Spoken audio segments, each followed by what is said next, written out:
अभी बात करते हैं राष्ट्रीय नदी पर। तो 4 नवंबर 2008 को गंगा नदी को भारत का राष्ट्रीय नदी घोषित किया गया। तो भारत की राष्ट्रीय नदी कौन सी है? तो गंगा है। गंगा नदी को भारत की राष्ट्रीय नदी कब घोषित किया गया? तो 4 नवंबर 2008 को किया गया। गंगा नदी में पाई जाने वाली डॉल्फिन को 5 अक्टूबर 2009 को राष्ट्रीय जलीय जीव घोषित किया गया। तो भारत का राष्ट्रीय जलीय जीव क्या है? तो डॉल्फिन है। भारत की राष्ट्रीय नदी क्या है? तो गंगा है। डॉल्फिन की बात करते हैं। यहाँ एक सवाल समझना होगा, सिंधु नदी डॉल्फिन। सिंधु नदी डॉल्फिन को किस राज्य ने राजकीय जलीय जीव घोषित किया है? सिंधु नदी डॉल्फिन को किस राज्य ने राजकीय जलीय जीव घोषित किया है? तो पंजाब ने। पंजाब के द्वारा सिंधु नदी डॉल्फिन को 2019 में राजकीय जलीय जीव घोषित किया गया। उसके बाद एक सवाल और समझ लीजिएगा यहाँ पर, डॉल्फिन रिसर्च सेंटर कहाँ स्थापित किया गया है? तो पटना में किया गया है। डॉल्फिन रिसर्च सेंटर कहाँ स्थित है? तो पटना में है। पटना की स्थापना शेरशाह सूरी के द्वारा किया गया। डॉल्फिन जो है गंगा नदी में पाई जाती है। 5 अक्टूबर 2019 को डॉल्फिन को राष्ट्रीय जलीय जीव घोषित किया गया। 2 और क्वेश्चन है, डॉल्फिन रिसर्च सेंटर कहाँ स्थित है? तो पटना में है। सिंधु नदी डॉल्फिन को पंजाब के द्वारा राजकीय जलीय जीव घोषित किया गया है। गंगा नदी की बात करेंगे तो भारत की राष्ट्रीय नदी गंगा है, जिसको 4 नवंबर 2008 को राष्ट्रीय नदी घोषित किया गया। भारत की सबसे लंबी नदी कौन सी है? तो गंगा नदी है, जिसकी लंबाई 2525 किलोमीटर है। 2525 किलोमीटर लंबी है। गंगा नदी के उद्गम की बात करते हैं कि उद्गम कहाँ से होता है? तो गंगोत्री ग्लेशियर। गंगा नदी का जो उद्गम है गंगोत्री ग्लेशियर से होता है। गंगा नदी भारत के 5 राज्यों से होकर गुजरती है और उत्तर प्रदेश के 28 जिलों से।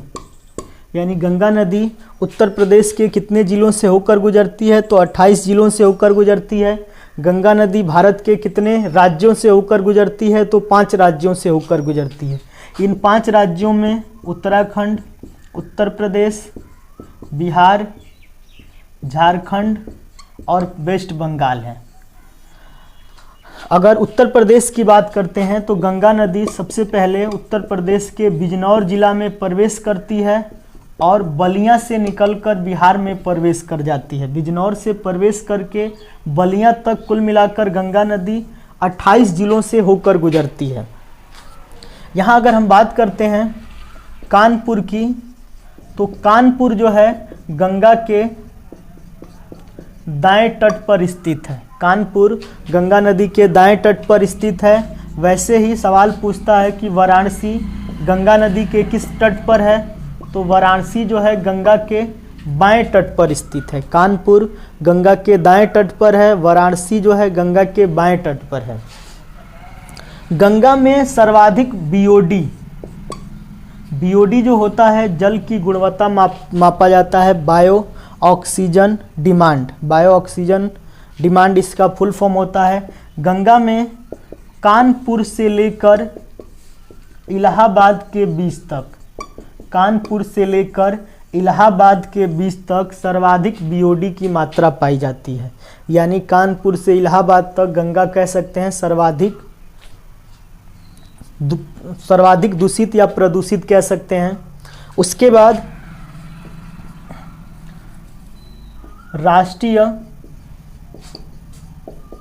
जलमार्ग, राष्ट्रीय जलमार्ग संख्या 1, राष्ट्रीय जलमार्ग संख्या 1 जो इलाहाबाद से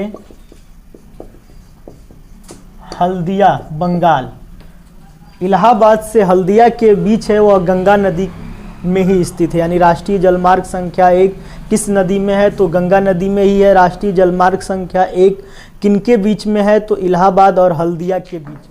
गंगा नदी की बात करेंगे तो गंगा नदी दो नदियों के स्रोत के मिलने से गंगा नदी का उद्गम होता है। भागीरथी और अलकनंदा, भागीरथी और अलकनंदा के मिलने से देवप्रयाग में, भागीरथी और अलकनंदा के मिलने से देवप्रयाग में गंगा नदी, जो इनकी दोनों संयुक्त जलराशि है, आगे जाकर वह गंगा के नाम से जानी जाती है।